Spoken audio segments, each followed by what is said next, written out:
Well, hello, hello, hello, hello, hello. Yet again, here we are.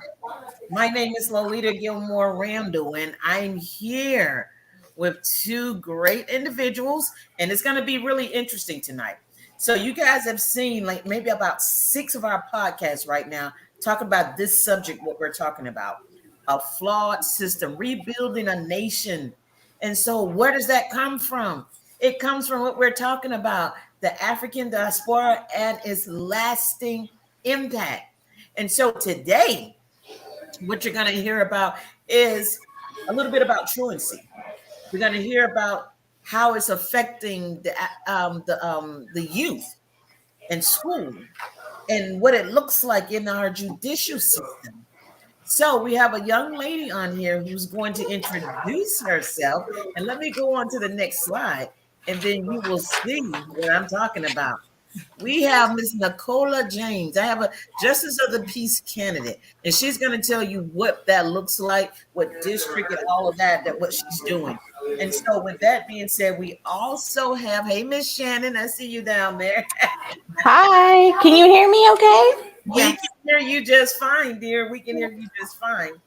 And so, while we are looking, this is gonna be unique in its concept because what's happening right now, we're talking about the justice of the peace and what she sees and the impact on the African American community, the children, the school system, our education system, and how all of this ties together. So, with that being said, I'm going to be quiet for a minute here and say, Miss James, please introduce yourself and just tell us a little bit about yourself and what we are doing here tonight with you. All right, all right. It's my honor. It's a privilege, and I thank you so much, Miss Lolita Gilmore, for inviting me this evening and extending the opportunity to speak to our community in reference to what a Justice of the Peace does and who I am. I am Nicola J. James. I will be on your ballot for those who vote in Precinct 4, Place 2. Place 1 is held by Judge Johnson, and Place 2 is currently held by the retiring Judge Cook. So refer back to your voting cards to confirm your precinct. A little about me. I am a wife, I'm a mother, and a working woman. I have yes, ma'am.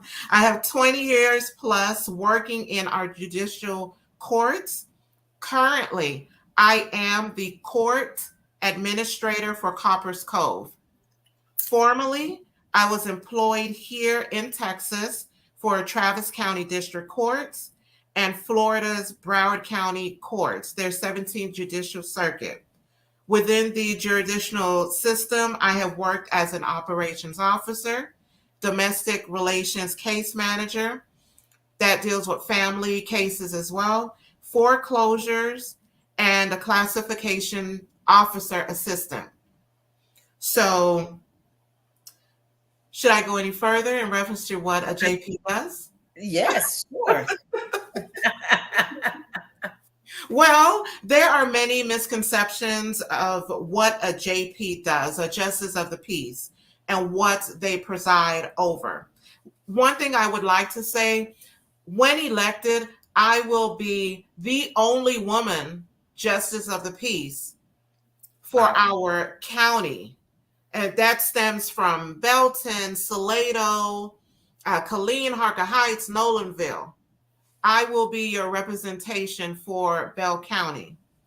And the Justice of the Peace may be part of your best day, which is your wedding day, or a Justice of the Peace may be with you on your worst day, like the tragic loss of a loved one. In between those times, the Justice of the Peace is a problem solver for citizen disputes. I'll stop there because I know Miss Lolita has a lot to present, and I'm looking forward to this conversation. No, I was like, wow. Stretching it out. As this what we're doing right now. Let's call it an exploration of sorts. And we're going through, and you see the title, Racial Trauma, Truancy, and the African American Child. And the reason I bring this up is because this study, and I'm going to go on to this next slide. This study, we're talking about a flawed system.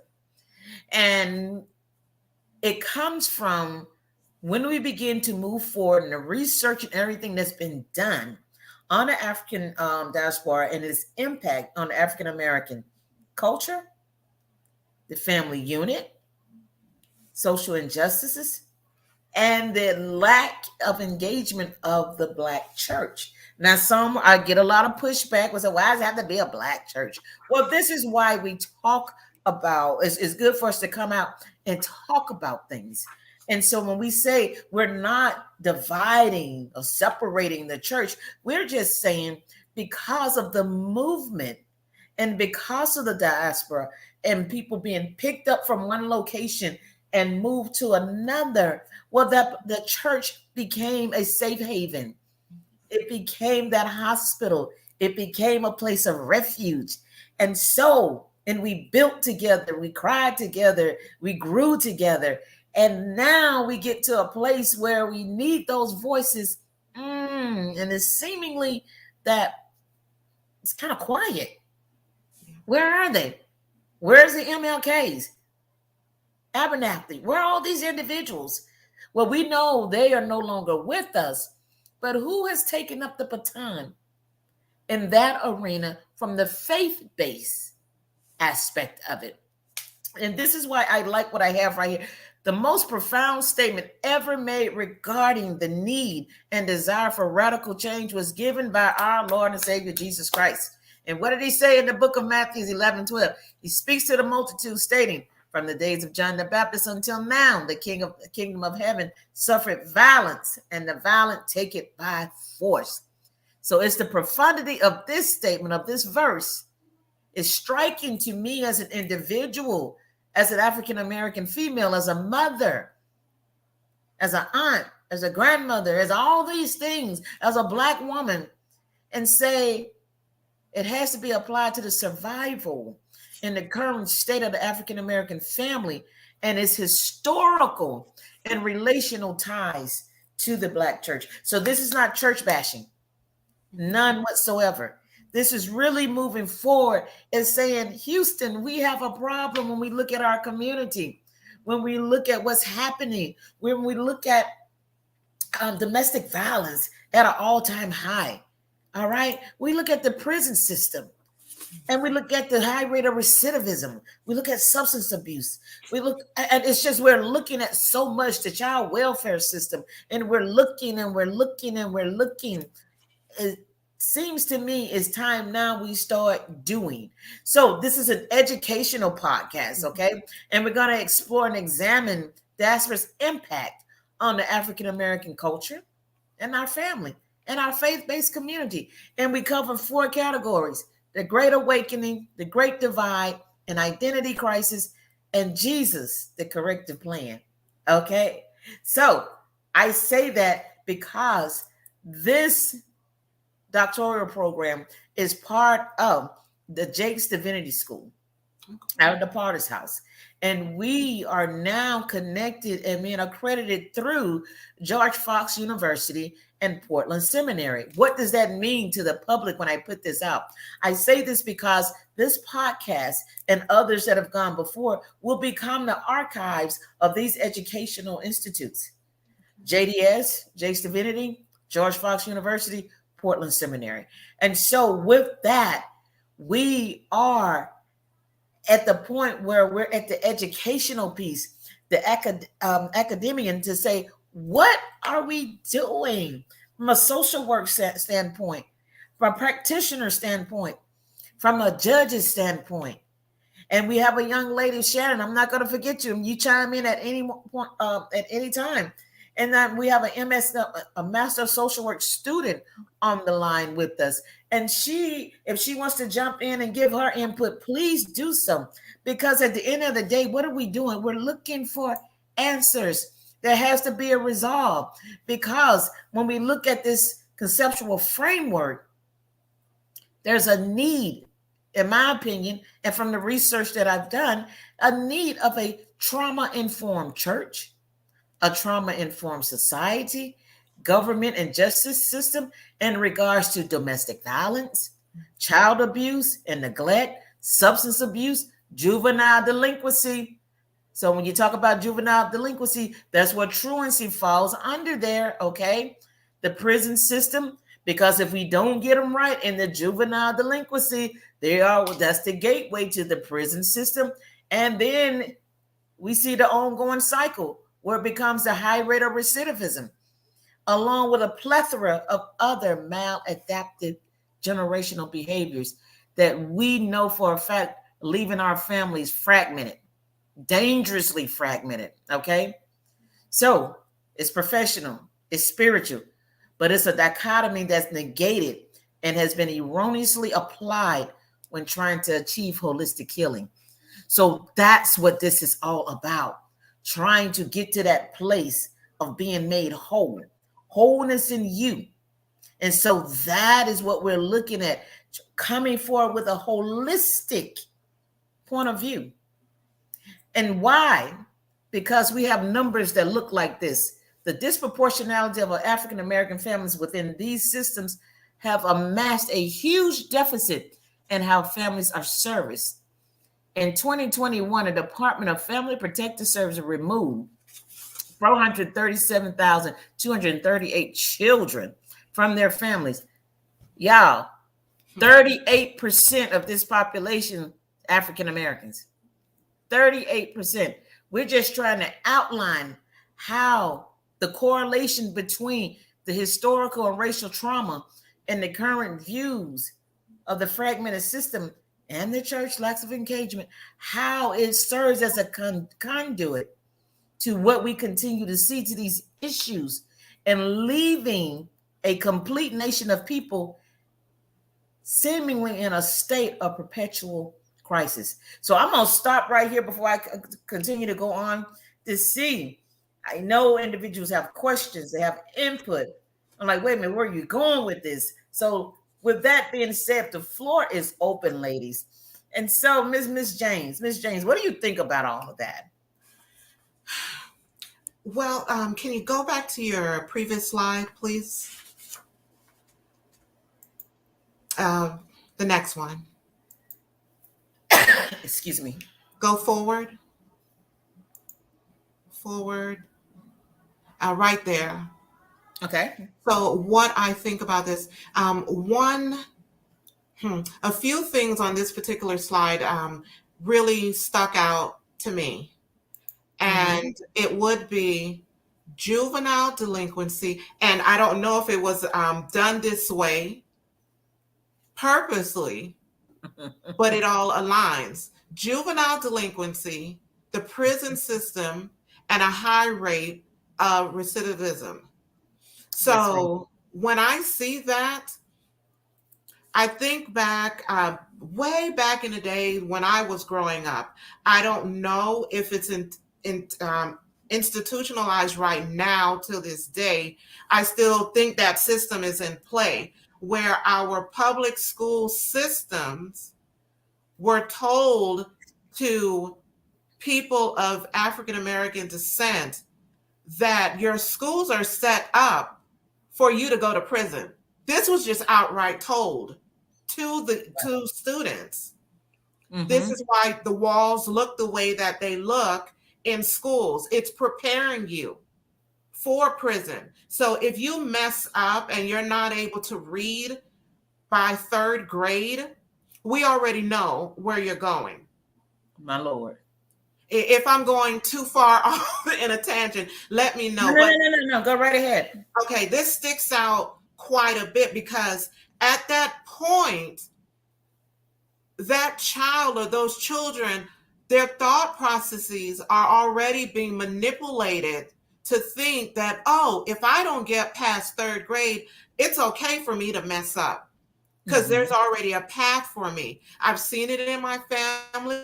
I've seen it with different people. I've seen it with my friends. So it doesn't matter to me. Let me get in trouble. I'll just get a little tap. Right. And we keep moving forward. But The concern with that, some of our African American children are being labeled with certain disorders, and that's not the case. Yes, ma'am. More than likely, there's a high percentage that this child is actually too advanced for where they are. Uh-huh. Uh-huh. But then they're routed or being seen as a juvenile, Yeah. delinquent. Yeah. So let me just help you. Let me help move you into an area where we feel it's better fitting for you to be without taking an additional step of doing evaluations on that child, Mm-hmm. finding out what they are best at, instead of Exactly. singling them out with these different disorders. I don't want to start naming them, and they're incorrect, with ADHD, ADHD. Yeah. ADHD, and Uh-huh. then putting them on different medications to make them tranquil. Whereas they don't need to be tranquil. Give them something that continues to stimulate their intelligence. Yes, ma'am. And so, and I'm glad you highlighted that. And yes, it is set up this way because when looking at it and writing it out, it goes along with, you see, our society.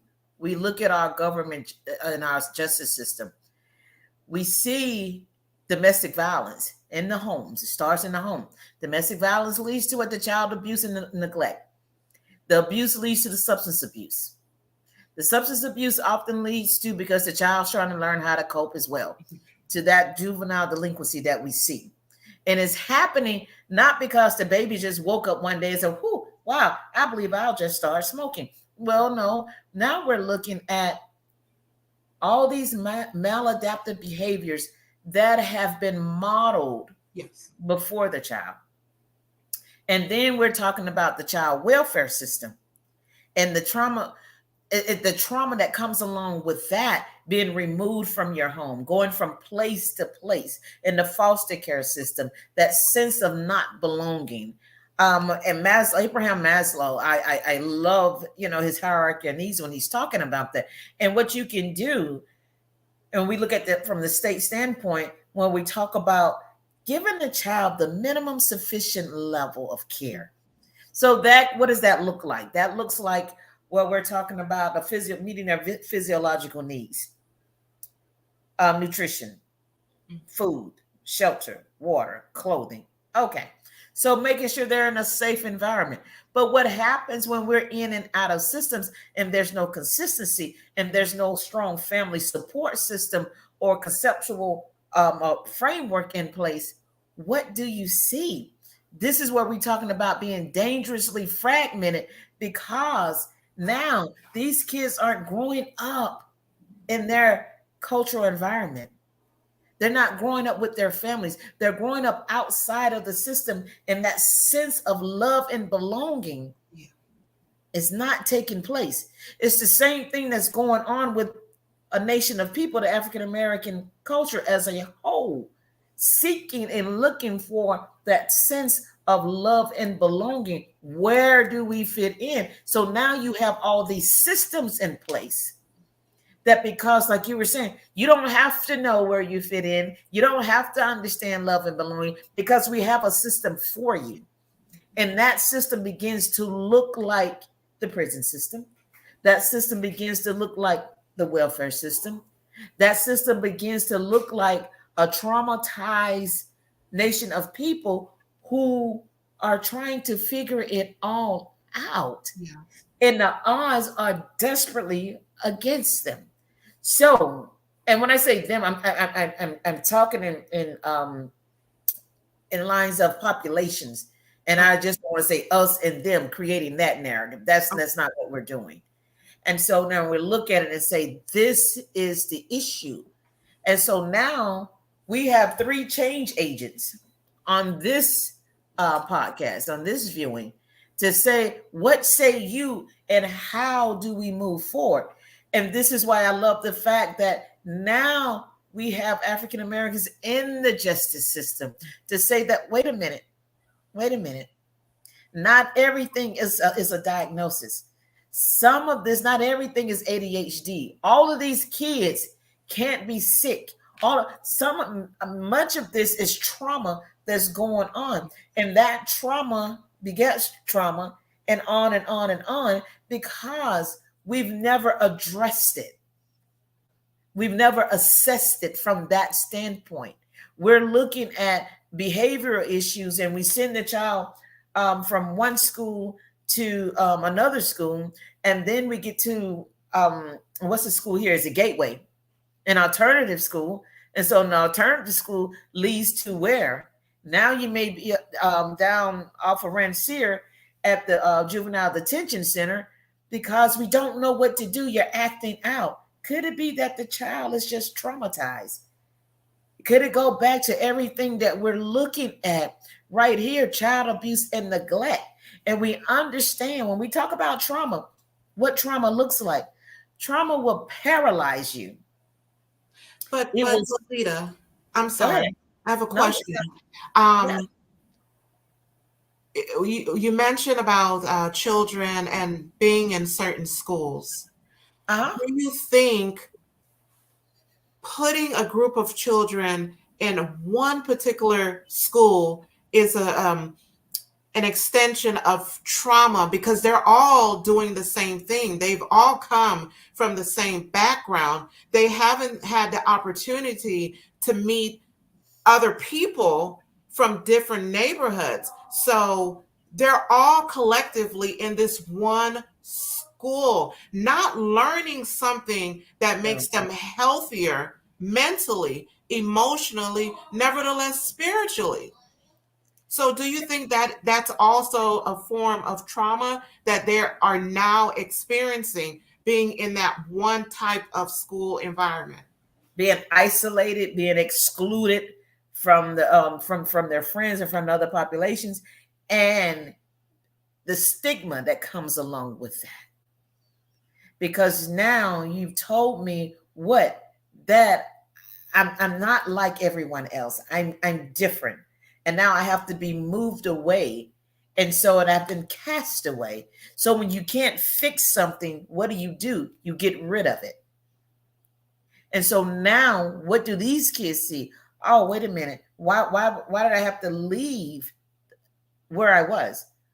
Am I not good enough to be with the other children? See, that's where that love and that belonging piece, that acceptance, because now what you've done is say rejection.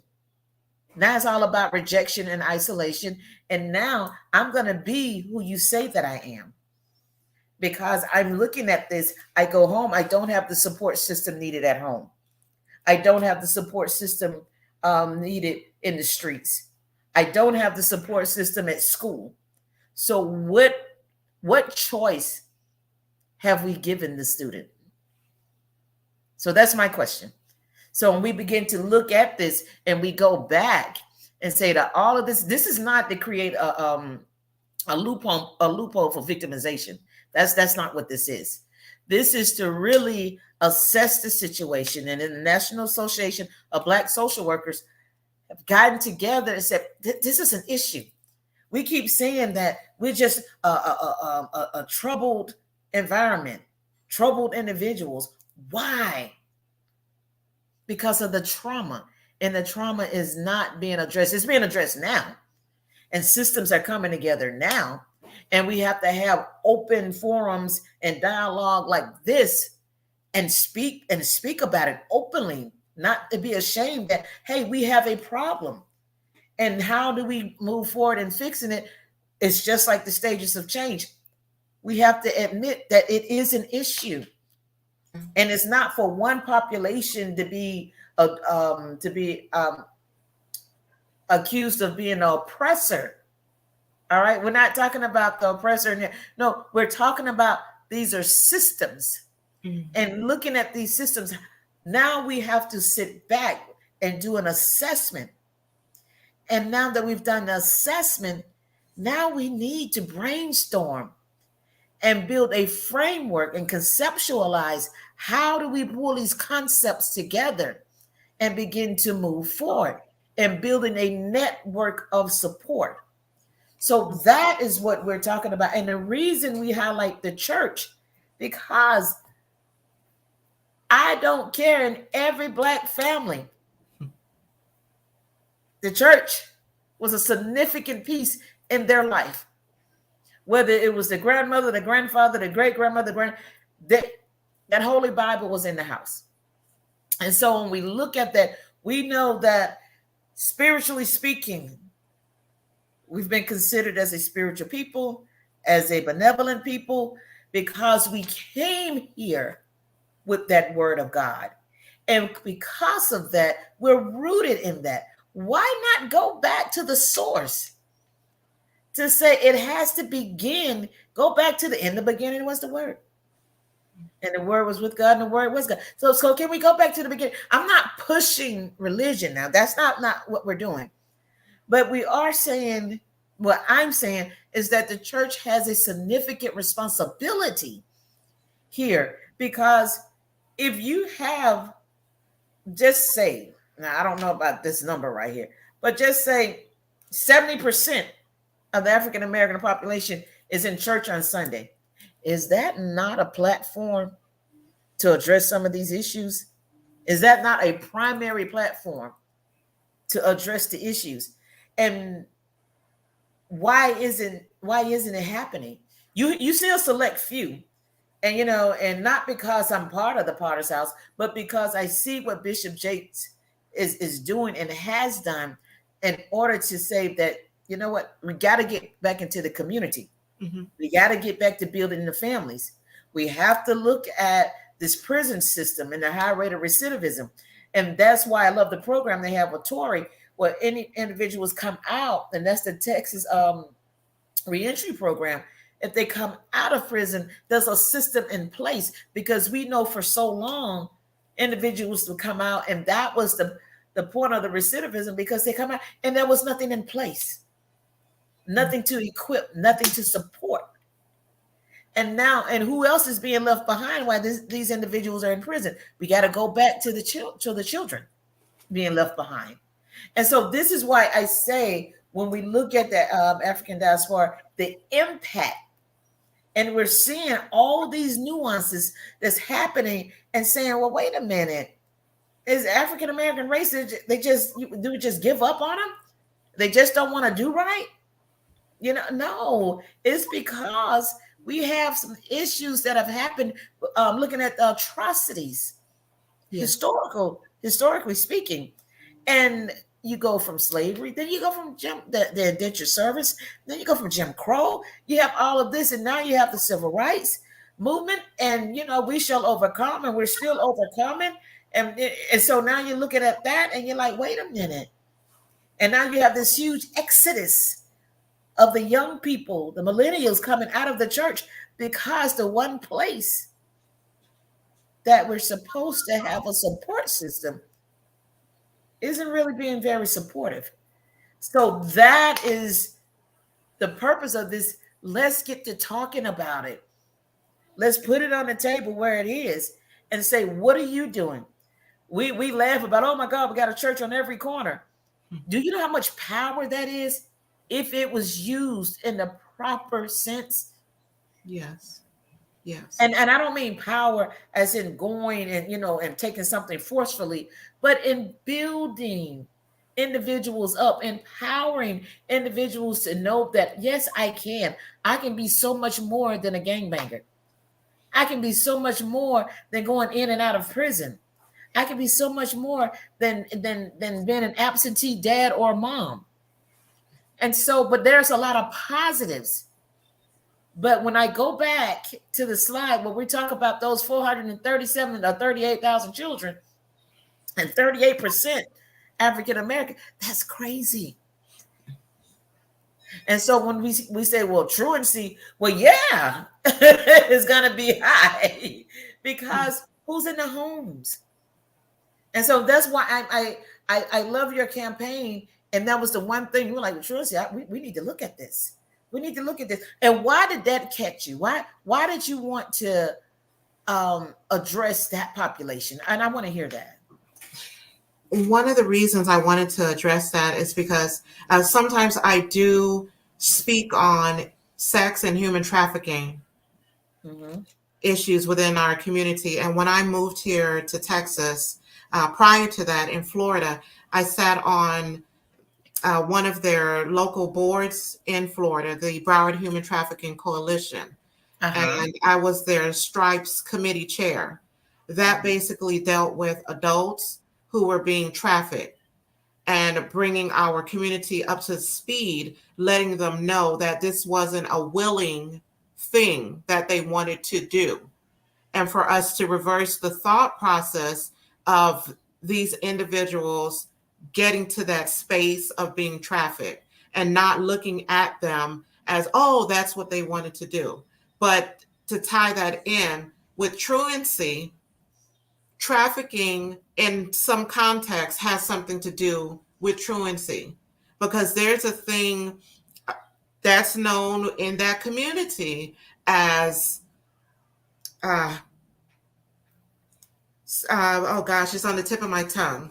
Mm-hmm. Sofa surfing, couch Uh-huh. surfing, couch Couch surfing, surfing. Couch surfing. where some of our young people, they do that. And some of the parents that might take them in are unaware that, yes, they actually have a family, but there might be someone in their household that's grooming them for the trafficking process. So when Okay. they're missing from school, no one can account for them, then that door of truancy opens up because there's absenteeism within the school system. Mm-hmm. And individuals are unable to account for their attendance. Where are they? Right. Is there Right. a possibility that they're experiencing trafficking? There's so much that's happening there, and it leaves an open door for trafficking to take place, Correct. actually, because there's no supervision. And Correct. so, and because, and this is a hub. When we're talking about Fort Hood, talking about 35, you're talking about 20, that hub right there, this is this. So I can see how when we look at the app being absent and nobody having any control or support, what's happening to these young people and where are they going? How are they being supported? And see, couch surfing is just another term for homelessness. They're homeless, you know, and but they don't like to use the term homeless, so they'll say, "Well, we're just couch surfing. I'm staying at this friend's house and they're staying at that friend's house." And you're like, "And where are the parents when all of this is going on?" And so some parents say, "Well, I'm not responsible. I dropped them off at school. It's not my fault if they." Yes, it is your fault if they turn around and they leave, because what's happening, and have we taken the time to assess, going back to that word again, assess the situation to see what is going on in this home. And that's why I like the idea of truancy, because it's accountability. Correct. The truancy court, accountability, because we have to go back and say, well, where is the child? Why is the child, why is this behavior so prominent? What's happening? What's causing? There's a cause. There's a root cause to all of it. And so now you have to get, and so now here we go, when everything begins to connect together. Now you have to get CPS involved, Child Protective Services involved, to see what's going on. And now once they come in and they investigate, you find out there's a reason the child is not being at home. You find out the child is being abused emotionally, physically, mentally. They're What's hungry. happening? I'm sorry? They might be hungry. And hungry. Yeah, that's what I said, physically. So there all these things are happening. And so financially. And so now, if poverty is the key, and you have some that say, hey, the children can go out and work, because we have some families that see the children as a resource, Yeah. as opposed to the parent being there for the child and not the other way around. So there's so much in this that we have to talk about. We have to talk about as a culture. We have to talk about as a race of people because there's accountability on both ends of the spectrum. Correct. And so we have to come and say, okay, well, why is this happening? And when we look at abuse, when we talk about abuse, 9 out of 10 of the individuals who are abused become abusers. Yeah. And so you look at that and you're like, ooh.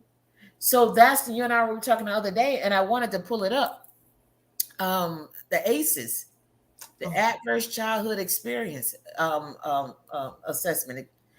With that, you begin to ask questions.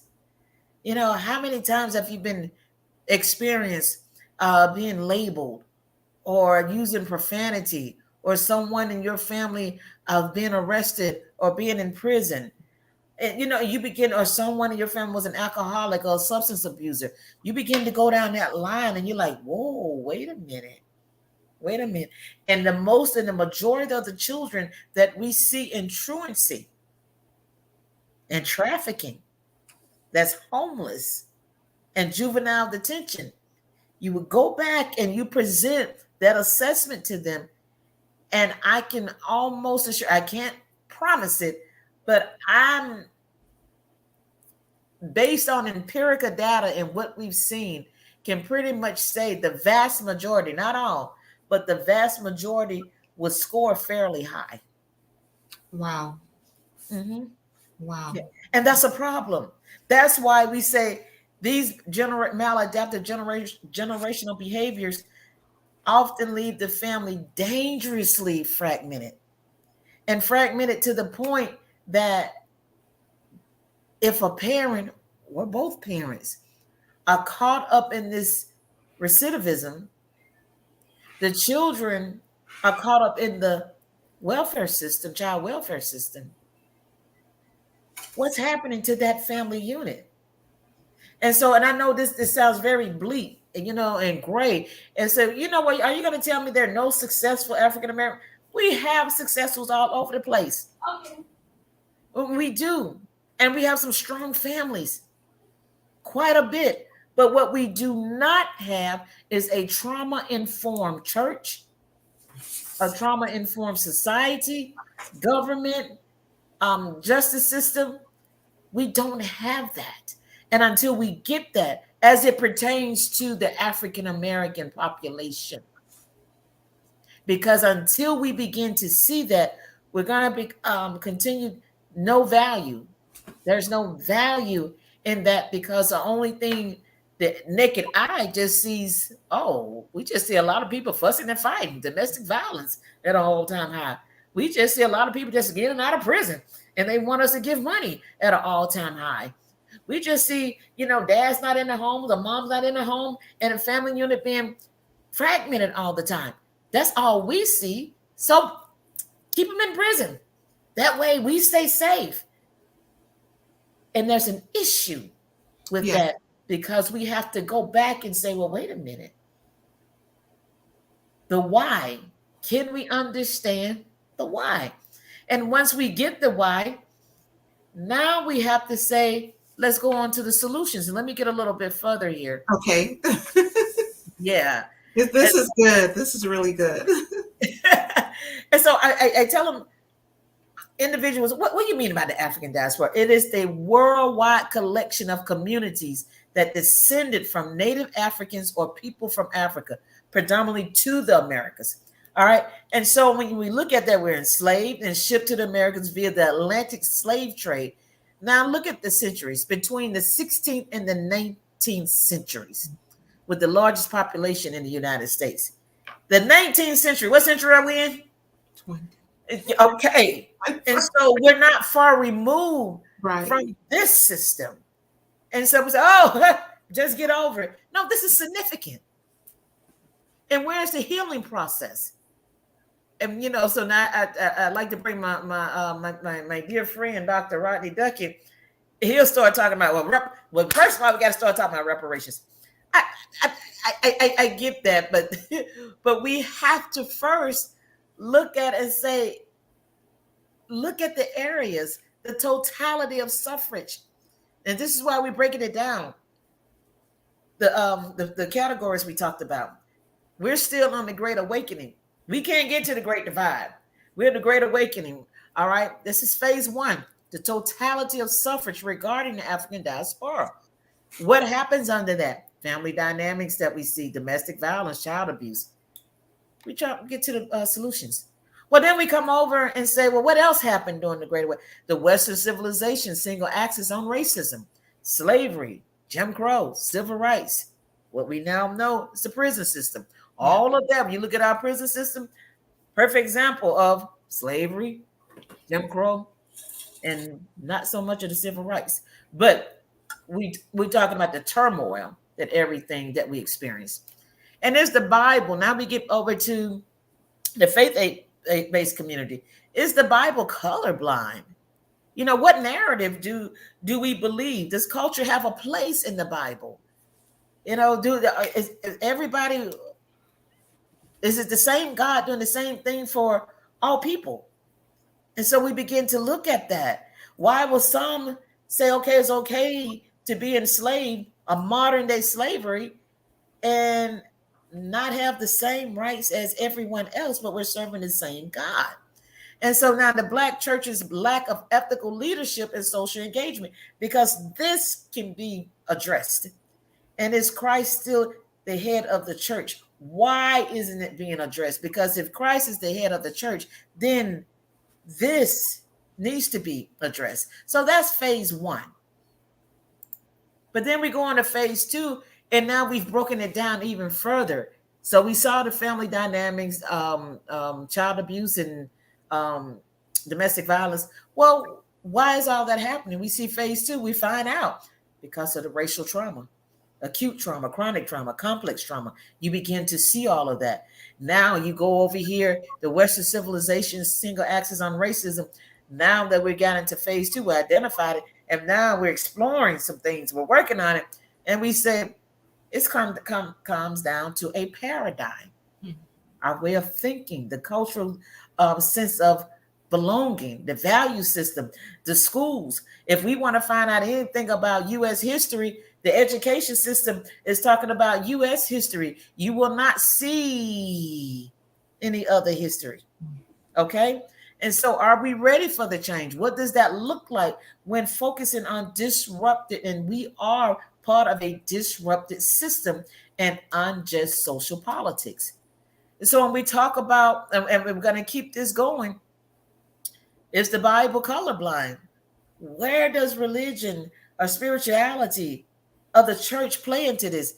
Because what narrative do we believe? Is the Bible presented as a weapon, or is it still the truth? And does culture have a place in the scripture? We still have to go back, because I need to see myself in the scriptures.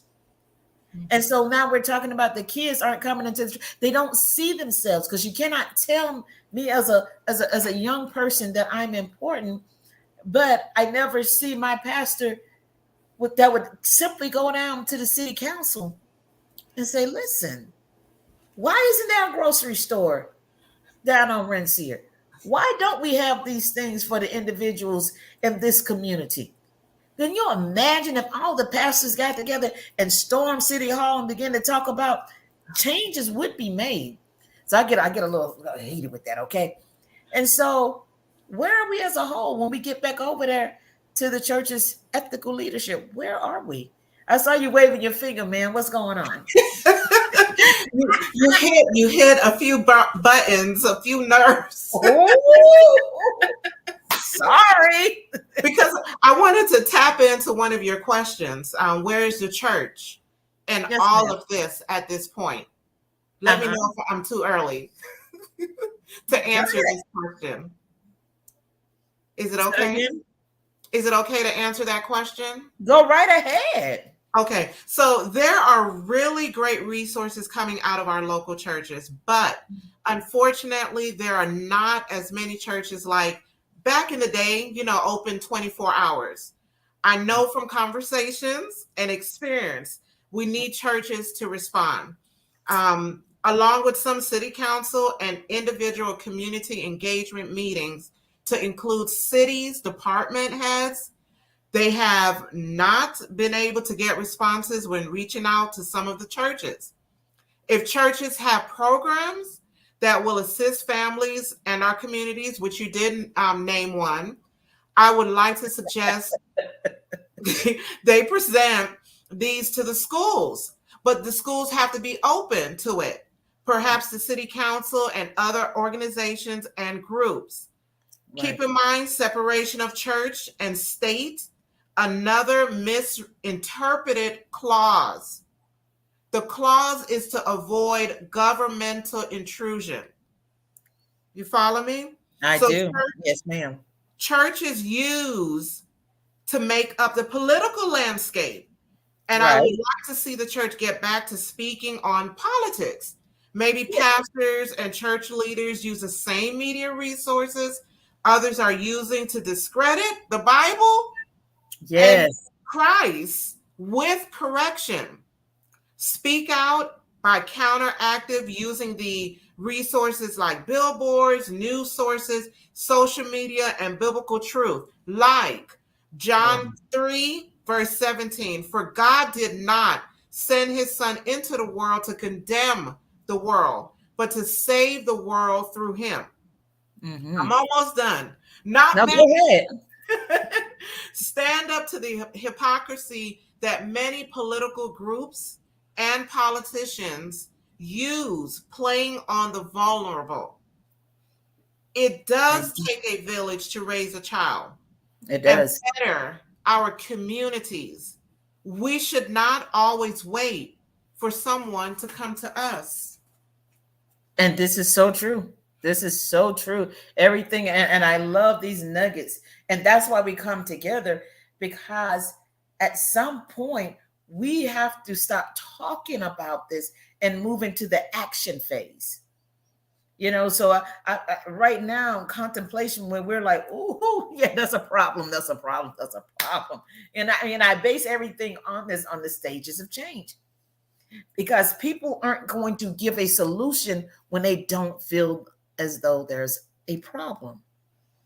If there's no problem, there's no solution. This last 45 minutes, we have unloaded so much.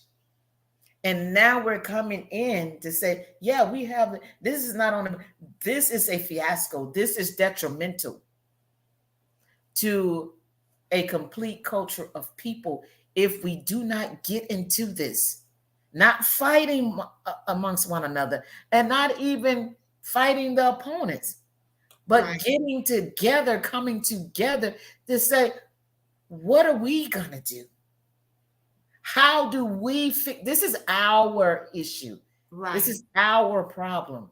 Can we come to the table and brainstorm? Can we create a coalition? Can we have a task force? Well, who's going to go to the churches and talk with them? We got the Justice of the Peace. There's a whole list. Say, can I call a meeting to say, wait a minute, where are we going here? And what are we going to do? Do we keep allowing these babies? Because that's another slide I want to get to. okay. And allowing these babies to go to jail. And look at this. Why we need to come to the table. 32% of the US population is represented by African Americans and Hispanics, compared to 56% of the US incarcerated population being represented by African Americans and Hispanics. I'll go on, but I pulled this one in 2014 because I was like, good God, to let you know it's grown since then. But this is where we were at that point. African Americans constituted 2.3 million, or 34% of the total 6.8 million correctional population. African Americans are incarcerated at more than 5 times the rate of whites. The imprisonment rate for African American women is 2 times that of white women. Nationwide, African American children, now this is where we come in, what we're just talking about, represent 32% of children who are arrested, 42% of children who are detained, and 52% of children whose cases are judicially waived to criminal court. 14% of this population. 7% of adults in the US are under correctional supervision. That equates to 1 out of every 37. Let me get, and so this is where you look at it and your eyes get kind of wide, like, wait a minute. There are 3 million people in jail and prison today, far outpacing population growth and crime. So between 1980 and 2015, the number of people incarcerated increased roughly 500,000 to 2 million. So we look at that. This is what we're talking about overall, right? But there's an obvious disparity in how the general public views fatal encounters between police and Black people. 66% say these encounters were isolated incidents. 84% of Black adults say white people are treated better than Black people by police. 63% of white adults agree. This is based on a 2018 research on police relations. 87% of Black adults say the U.S. criminal justice system is more unjust towards Black people. 61% of white people agree. Wow. Yeah. And so we go over, despite the fact that more white people have been killed by police, Black and Hispanic people are disproportionately impacted. While white people make up a little over 60% of the population, they only make up about 41% of fatal police shootings. Black people make up 13.4% of the population, but make up 22% of fatal police shootings. So when you begin, you're like, this doesn't even make sense.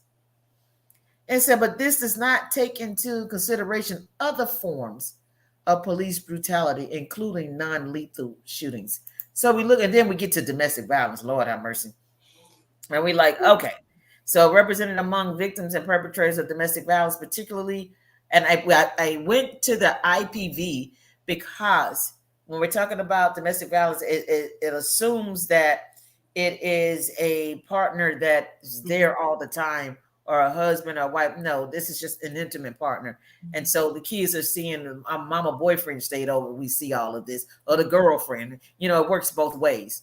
And so, but research identifies a number of risk factors associated with IPV among African Americans, including poverty, high rates of employment, alcohol abuse, use of illegal drugs, and exposure to community or family violence. And so that's crucial that we have to acknowledge this if we're going to seek a deeper understanding of the cultural and the situational context in which domestic violence occurs amongst African Americans. Why is it so high? Why do we keep doing this? So is there any other slide you guys want to go back? Because that's the end of it. And so, but I didn't want to put everything up there. I just wanted to get through the slides so we get an understanding of what we're looking at. These numbers are horrible. It's horrible. Mm-hmm. And when we say 9 out of 10 of the abused become abusers, okay, so that means pretty much 1 or 3. So one of us, if we were abused, we're going to be an abuser. It's just that simple. And so when we look at it and we're like, and we're so quick to say, well, slavery, that was way back then. That's why I pulled up the slide, the 16th to the 19th centuries. That's just like still here. It's still here. They're here now. Mm-hmm. And so now we look at that, and this is why I love the Jewish community and how you will not forget the Holocaust. You will not forget it. And they make sure, because there are systems in place so that you don't forget. I know we went over to Israel and we saw the gym. And in that gym, oh my God, to see the shoes, and it was so eerie when you walked in, and all the shoes, the little shoes, from infancy on to the oldest adult. And you're looking in this whole gym, this gymnasium, the shoes. It was something powerful, about that, and it's etched in your memory. And that was in 2009 when I went to Israel, and I could still see them, and and not that the shoes were stinky or anything like that, but it's just when we walk in there, you can smell death. you could just smell it. And you're looking at, and they wanted to paint the picture of this is what it was like, you know? And so then you see the names of the families. And so this is why now the African American culture, now we're saying, we have to get African American museums, and this is not something that you can take a paintbrush and go paint up a neighborhood, and put murals all over the place. No, this takes us coming together, and because what the government and what the churches, and I'm going to be the one to say it, we want to put a band-aid on something that requires major surgery. Change, yes, yes. And it's going to require a paradigm shift, because this dominant paradigm that we see now, we're considered the alternative, an alternate paradigm, because nobody wants to talk about that. Nobody wants to, but we're going to have to talk about it. When we look at the building of this great nation, the dominant paradigm was Britain. And so I'm like, wait a minute, whoa. And that's where the bloody war came about and everything, because we wanted freedom, and it was a shift, a mindset, views had to take place. And so now we're asking, and I'm going to tell you why I believe that the churches won't come together. Because, see, when you look at Dr. Martin Luther King, and even with Malcolm X, ultimately, what was their fate? Christianity. But I mean, but their fate, they end up dying. Yes. And so people are saying now, wait a minute, I'm not. But if the Bible that we're looking at said, pick up your cross and follow me. See, and that's why I love the scripture you gave out earlier. It's because Jesus, I didn't come so that everybody can sing Kumbaya. There is a world to change. There are things that have to happen, and people that have to be promoted. And when I say promoted, we have to come out of the slave garments to say that this is enough. I love the fact that we have Juneteenth, a celebration. But sweetheart, while we were celebrating Juneteenth and spending more money in the community and the economy, our Asian brothers and sisters, it was a law put into place that it is a crime to commit any form of violence against them. And they want to say, oh, that applies to all people. That ain't what the law said. It didn't say all people. Okay? It didn't. And so now we have to come and say, well, wait a minute, hold up. Why is it that we're still talking about voting rights? What?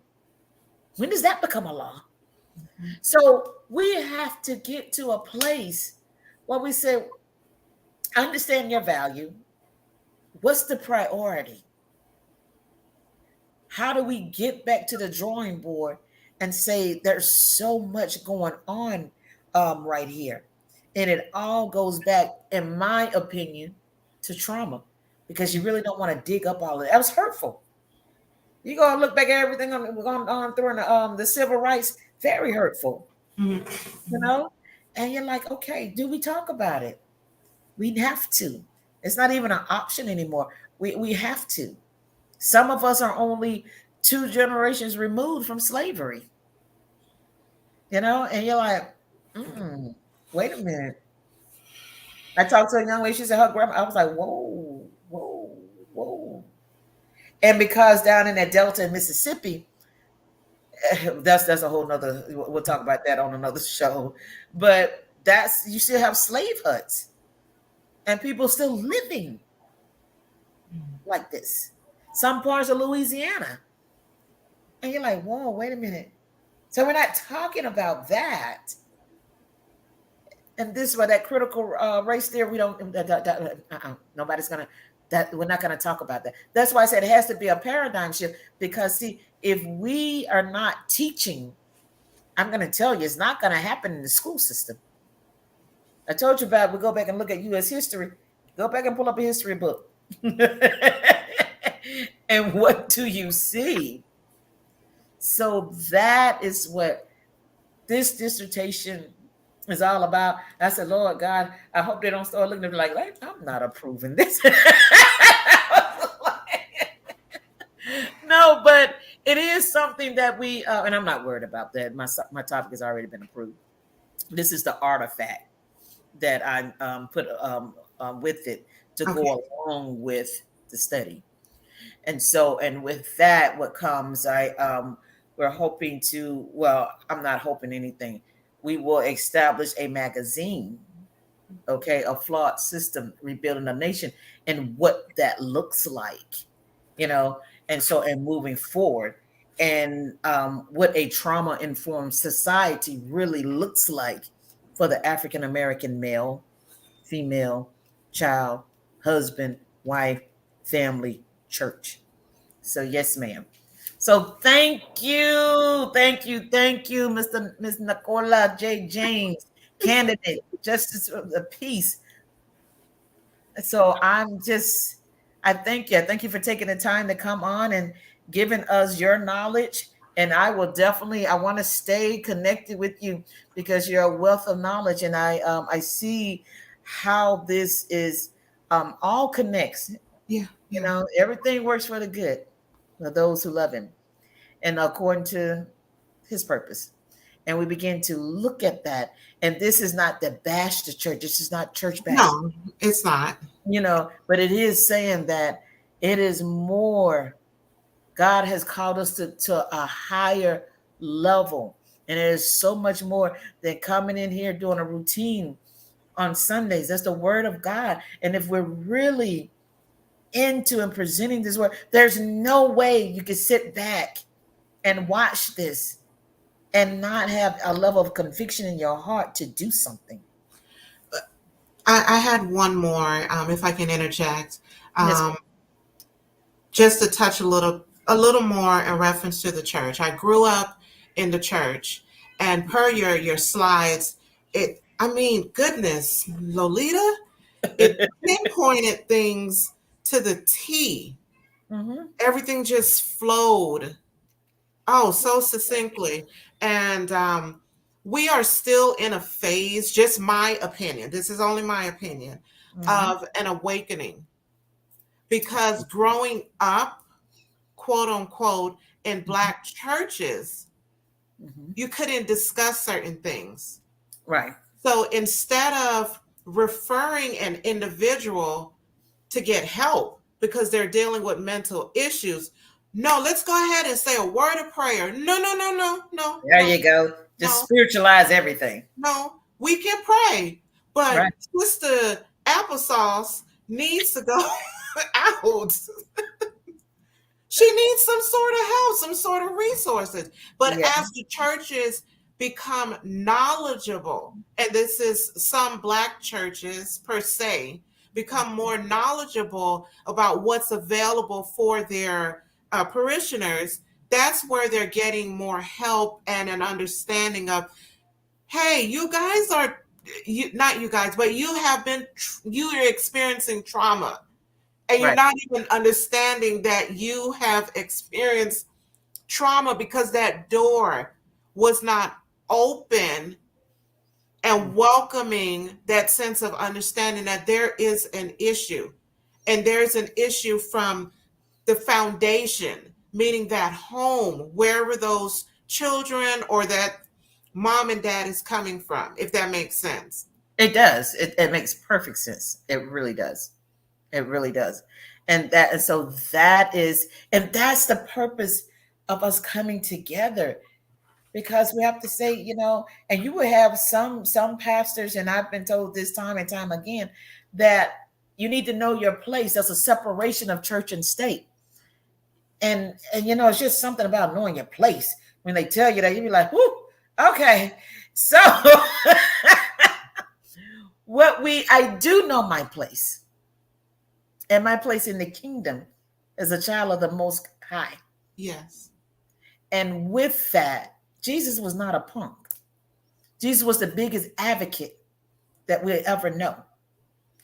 And at some point, we got to pick up our cross. Mm-hmm. And at some point, we got to be willing to stand and say this isn't right and move forward. That's why you say, "Oh, y'all always talking about Dr. Martin Luther King." You're like nobody else, not to that degree, not to that level. And so, and I do believe because at some point, once that happened, people got scared. But we're not living in a time now where, well, yeah, we are. And because you can go and shoot up a school and you still don't have any, but I'm not going to talk about the gun control. That's not what this is about. Okay, zip now. Okay, can't talk about that. All right. So, but what do we do? All the other populations, laws are being passed. There's value. Where's the value for the African American male, female, child, family, community? That's my question. So with that, y'all, I thank you for tuning in. You will see this on social media. Pass this around. Share it with your friends and your family. Share it with your pastor. Tell them to give me a call, 254-781-9900. We can talk about this. We are social workers. And so here's the deal about that my job is to talk and advocate on behalf of the disenfranchised and the underserved population. The population that I look in the mirror every day is disenfranchised and is underserved. And we got to talk about it and we got to do something about that. We have to fix that. So that is my call. That is my purpose. That's my mission. And we'll continue to move forward with that because I believe that in acknowledging we have a problem, that there are people that God has already destined to say, let us connect together and move this forward. But first, we got to bring it together and get it out there. Yes. We have to. So with that being said, this has been amazing. I've enjoyed every moment of it. I keep wanting to call you Dr. James. Speak it. Speak it. I would love for you to come back. I would love for you to come back. Well, Shannon and I would love for you to come back. I would love it. And so yeah, and I would love it. And afterwards, maybe yourself and Justice Lapeace Johnson. Oh yes, yeah. So if you could reach out to him, let him know what we're doing, and I would like to have you guys back. I leave out tomorrow, going to Cape Town for our residency. We'll be there, but when I get back, I would love to have the two of you on, and we can talk about this more.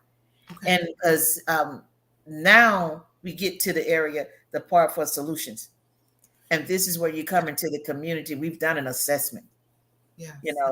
And I have the numbers for that. I have the system. This is where you start to build your coalition. Okay. This is where you begin to get key leaders in place. And we establish our objective or objectives and our goals, our mission statement, and what it is that we're doing. Because it has to be organized and it has to have a structured framework. And we have to bring the concepts together and so conceptualize this thing. What are we aiming and claiming to do? What needs to be fixed? Some parties will say, oh, nothing is broken. That's because you're not on the receiving end of it. So with that being said, God bless you all. Love you. Check out our page, Wholeness in You. That's our YouTube channel. And what you will see for this season, a flawed system. And we will continue to do this and continue to move forward and share our solutions with you. Thank you and God bless. Peace. Bye-bye.